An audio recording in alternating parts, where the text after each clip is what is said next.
आपको पता है चंद्रशेखर आजाद इतना फेमस क्यों है? इसके पीछे एक बहुत सिंपल सी स्ट्रेटजी है और इसके बारे में मुझे बहुत पहले पता चल चुका था, और जब मैं उनके घर गया था और उस दौरान मैंने उनको भी ये बात बताई थी। भाई हम है ना 2-3 दिन से आपके साथ थे और हमको मुझे है ना आपका वो राज पता चल गया कि आप भारत भर में कैसे इतने फेमस हैं, इतने ज्यादा लोग आपसे क्यों प्यार करते हैं। चंद्रशेखर आजाद कभी भी है ना लोगों से दुश्मनी नहीं करता, वो मुद्दों से दुश्मनी करता। अगर आप ध्यान से देखोगे तो कभी भी किसी व्यक्ति के खिलाफ नहीं है वो व्यक्ति, वो हमेशा मुद्दों के खिलाफ है। लेटेस्ट एग्जांपल से बताता हूँ आपको कि आप बहुत अच्छे से जानते हो कि राहुल नागपाल एक ऐसे व्यक्ति हैं जो बहुत बड़े क्रिटिक्स हैं। मतलब वो हर किसी के बारे में बहुत कुछ बोलते हैं, लेकिन उसके बावजूद भी जब चंद्रशेखर आजाद से वो मिलने गए तो उन्होंने उनको अपने साथ बिठाकर पूरा इंटरव्यू दिया, और उल्टा आप देखोगे कितना फैमिलियरी होकर बात कर रहे हैं।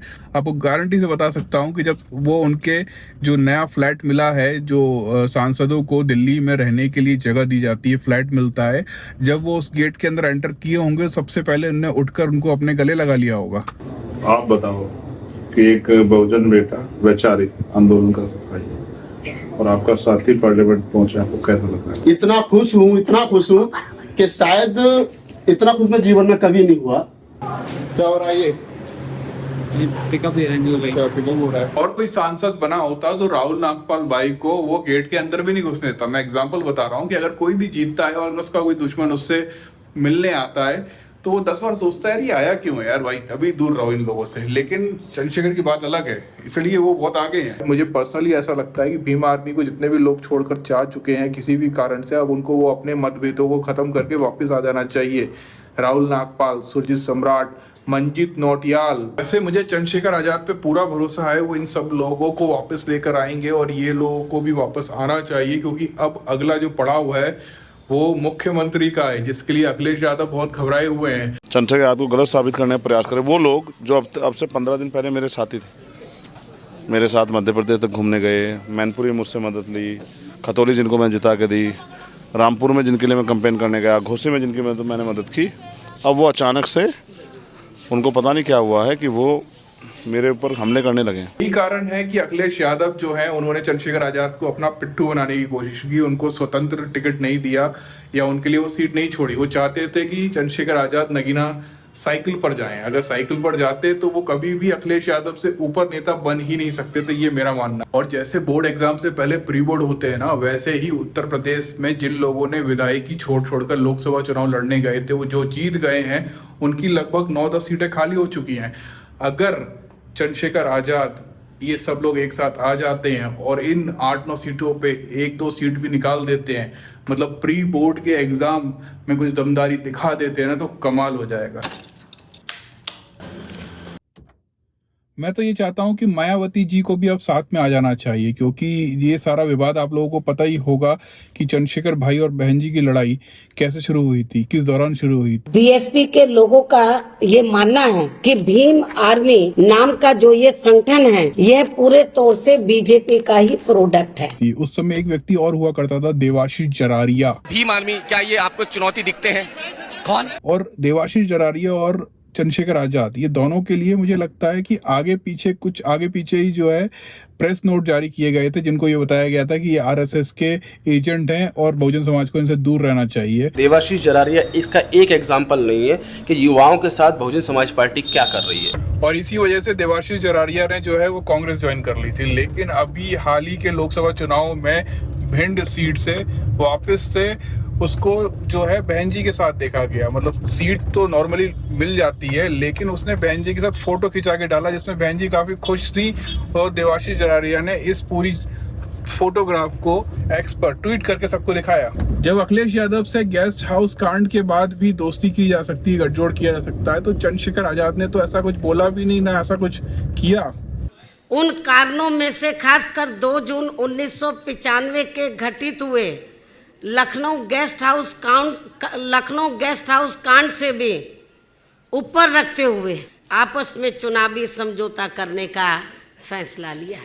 आज से समाजवादी पार्टी का प्रत्येक कार्यकर्ता इस बात को गांठ बांध ले कि आदरणीय मायावती जी का सम्मान मेरा सम्मान है, दूसरी तरफ कांग्रेस है जो अपने बहुत सारे पत्रकारों से, ध्रुव राठी से बहुजन समाज पार्टी को बी टीम का टैग लगा रही है। और ये 33 सीटों में से भी 16 सीटें सिर्फ मायावती की बीएसपी की वजह से मिली हैं। और अब तो एक नया कदम कर दिया उनने, प्रकाश अंबेडकर को भी उनने घेर लिया। प्रकाश अंबेडकर जो है बाबा साहब के असली पोते हैं, जिनकी पार्टी है बहुजन वंचित अगाड़ी VBA।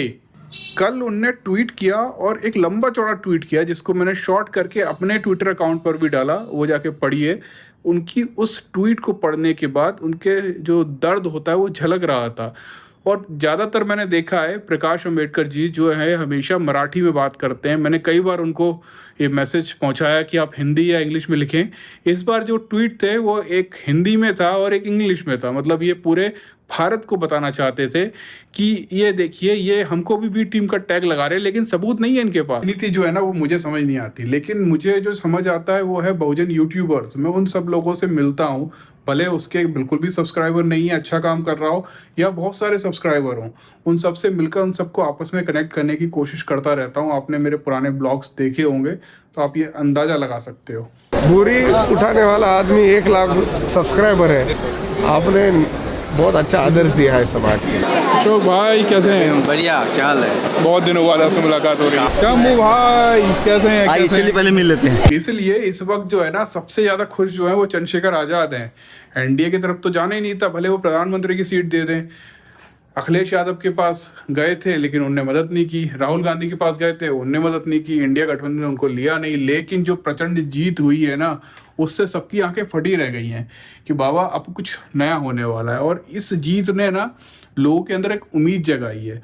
और इस उम्मीद को और अगर ऊपर तक लेके आपको जाना है ना तो साथ में आना पड़ेगा। मतलब तुम सहारनपुर के लोग एक होगे तो सारा देश तुम्हारे साथ होगा, और सहारनपुर के लोग एक नहीं होगे तो तुम्हारे साथ कोई नहीं आएगा। मतलब राहुल नागपाल, सुरजीत सम्राट, मंजीत नौटियाल और बाकी लोग तो साथ थे ही, और जितने भी लोग हैं वो साथ में आ जाएं और एक कोशिश तो करें यार। मैं तो ये चाहता हूं कि अखिलेश यादव भी साथ में आए, लेकिन उन्होंने जो पिछली बार काम किया है उससे लोगों का विश्वास उठ गया है। और अखिलेश यादव भी ये जानते हैं कि वो जो है विरासत वाले नेता हैं, लेकिन चंद्रशेखर आजाद जो है ना वो जमीन से उठे हुए नेता हैं। इसलिए मैं आप लोगों से भी बोल रहा हूँ, ट्विटर पर आइए। ट्विटर पे मेरा हैंडल है अंजुल बमरोलिया, उसे फॉलो कीजिए और जो भी चीज़ें होती हैं लोगों तक पहुंचाइए। साथ ही साथ यूट्यूब चैनल पर वो ज़्यादा से ज़्यादा लोग सब्सक्राइब करिए, क्योंकि आप लोग जब सब्सक्राइब करेंगे और कमेंट करिए, कमेंट करने से लोगों को पता चलता है कि माहौल किसकी तरफ है।